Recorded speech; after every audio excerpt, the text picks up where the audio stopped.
Hello guys, നമുക്കിന്നൊരു no baking mango pudding recipe നോക്കിയാലോ. അപ്പോൾ ഇത് ഭയങ്കര ടേസ്റ്റിയാണ്, എല്ലാവരും ട്രൈ ചെയ്ത് നോക്കുക. അപ്പോൾ ആദ്യം വേണ്ടത് നമുക്ക് 2 മാങ്ങയാണ്. അതിൻ്റെ തൊലി കളഞ്ഞിട്ട് അത് നന്നായിട്ട് സ്ലൈസ് ചെയ്തെടുക്കുക. അതിന്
പിന്നെ രണ്ടാമത്തെ ലെയറിൻ്റെ മുകളിലായിട്ട് കുറച്ച് പിസ്താഷ്യാണ് ആഡ് ചെയ്തിട്ടുള്ളത്. നിങ്ങൾക്ക് വേണമെന്നുണ്ടെങ്കിൽ മാംഗോൻ്റെ സ്ലൈസ് ചെയ്തിട്ട് ഇട്ട് കൊടുക്കാം.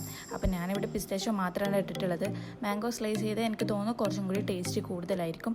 അപ്പോൾ അത് നിങ്ങൾക്കുണ്ടെങ്കിൽ നിങ്ങൾ ആഡ് ചെയ്ത് കൊടുക്കുന്നത് നന്നായിരിക്കും. പിന്നെ എന്താണ്, നമ്മൾ റിപ്പീറ്റ് ചെയ്തിട്ട് ഫസ്റ്റ് ലെയർ ചെയ്തപ്പോൾ തന്നെ ബ്രെഡ് വെക്കുക, അതിൻ്റെ മേലെ ക്രീം വെച്ച് കൊടുക്കുക. പിന്നെ എന്താണ്, നിങ്ങൾക്ക് ഇഷ്ടം പോലെ നിങ്ങളത് ഡെക്കറേറ്റ് ചെയ്യുക. ഞാനിവിടെ മാംഗോൻ്റെ മറ്റേ പ്യൂരി കുറച്ച് ബാക്കിയുണ്ടായിരുന്നു, അതും കൂടി മേലെ ഡെക്കറേറ്റ് ചെയ്യാൻ വേണ്ടിയിട്ട് ഉപയോഗിച്ചിട്ടുണ്ട്.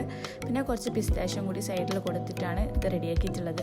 അപ്പം ഭയങ്കര ടേസ്റ്റി ആയിട്ടുള്ള ഒരു ഡിഷാണ്. നിങ്ങൾക്ക് എല്ലാവർക്കും പെട്ടെന്ന് റെഡിയാക്കാം. അതായത് ഒരു 5-10 മിനിറ്റിനുള്ളിൽ നമുക്ക് റെഡിയാക്കാൻ പറ്റുന്നൊരു സാധനമാണ്. അപ്പോൾ എല്ലാവരും കൂടി ഒന്ന് ട്രൈ ചെയ്ത് നോക്കുക. എന്തായാലും മാങ്ങക്കാലൊക്കെ അല്ലേ, എല്ലായിടത്തും മാങ്ങയൊക്കെ ഉണ്ടാവും. അപ്പോൾ എന്തായാലും ട്രൈ ചെയ്ത് നോക്കിക്കോളി, അടിപൊളി സാധനമാണ്. ഓക്കെ, അപ്പോൾ വീഡിയോ ഇഷ്ടപ്പെട്ടാൽ ലൈക്ക് ചെയ്യുക, സബ്സ്ക്രൈബ് ചെയ്യുക, ഷെയർ ചെയ്യുക. Thank you.